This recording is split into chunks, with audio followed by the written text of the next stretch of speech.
Bonjour ou bonsoir, selon l'heure à laquelle vous nous regardez. Je suis votre chroniqueuse audio et animatrice de podcast à l'ODJ Média, et aujourd'hui, nous allons discuter d'un sujet qui touche de nombreuses personnes à travers le monde, le mal de dos. En effet, cette douleur est l'une des principales causes de consultation médicale. Mais saviez-vous que, contrairement aux idées reçues, le repos complet n'est plus recommandé? Aujourd'hui, nous allons explorer les sports à privilégier pour soulager cette douleur et préserver votre colonne vertébrale. Le mal de dos touche des millions de personnes à travers le monde et constitue l'une des principales causes de consultation médicale. Si le repos complet n'est plus recommandé, le mouvement contrôlé et les activités physiques adaptées sont désormais considérés comme des alliés essentiels pour soulager la douleur et renforcer la colonne vertébrale. Mais quel sport choisir pour ménager son dos tout en restant actif? L'auteur ajoute que la natation est un excellent moyen de renforcer le dos sans risquer d'aggraver la douleur. Mais qu'en est-il du yoga et du pilate?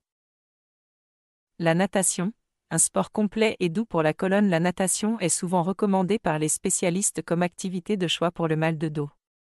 La pesanteur dans l'eau réduit la pression sur la colonne vertébrale, ce qui permet de mobiliser les muscles du dos et de la ceinture abdominale sans risque de traumatisme.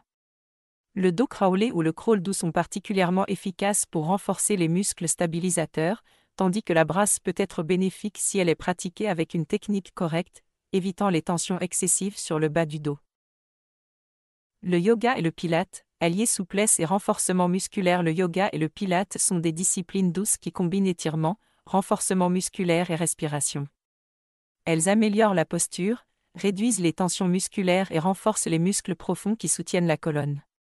Des postures spécifiques, comme le shavash, le pont ou la planche, aident à étirer et stabiliser le dos, tout en renforçant le transverse et les muscles lombaires. La régularité dans la pratique est clé pour obtenir des résultats durables. Ainsi, l'auteur affirme que ces pratiques douces sont essentielles, mais qu'en est-il de la marche et du vélo, deux autres activités accessibles au quotidien? La marche et le vélo, des alliés quotidiens pour le dos. Pour ceux qui recherchent une activité accessible et quotidienne, la marche rapide et le vélo, stationnaire ou en extérieur, sont particulièrement adaptés. Ces sports permettent de renforcer les muscles du dos et des jambes, d'améliorer la circulation sanguine et de maintenir une bonne mobilité articulaire, sans soumettre la colonne à des chocs importants. Il est recommandé de privilégier un dos droit et une bonne posture pour maximiser les bénéfices et limiter les tensions. L'auteur pense que ces deux activités sont des alliés précieux, mais il est également essentiel de connaître les sports à éviter en cas de douleur dorsale aiguë. Quels sont-ils donc? Les sports à éviter en cas de douleur dorsale aiguë. À l'inverse, certains sports peuvent aggraver le mal de dos et doivent être pratiqués avec prudence. Le football, le tennis, le rugby ou les activités à fort impact comme le running sur sol dur peuvent provoquer des microtraumatismes répétés. Il est conseillé de demander l'avis d'un professionnel de santé avant de reprendre ces disciplines après une douleur lombaire. En conclusion, l'auteur insiste sur l'importance de bouger avec prudence pour protéger son dos. Bouger avec prudence pour protéger son dos. Le secret pour un dos en bonne santé réside dans l'activité physique régulière et adaptée.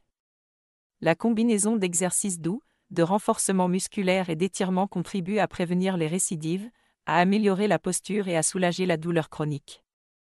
Avant de débuter une nouvelle activité, il est toujours recommandé de consulter un kinésithérapeute ou un médecin spécialisé, afin de déterminer le sport le mieux adapté à chaque type de mal de dos. Je vous remercie d'avoir écouté cette chronique et d'avoir pris le temps de découvrir ces conseils pour prendre soin de votre dos. Restez à l'écoute pour la prochaine chronique, où nous aborderons d'autres sujets essentiels pour votre bien-être. À très bientôt.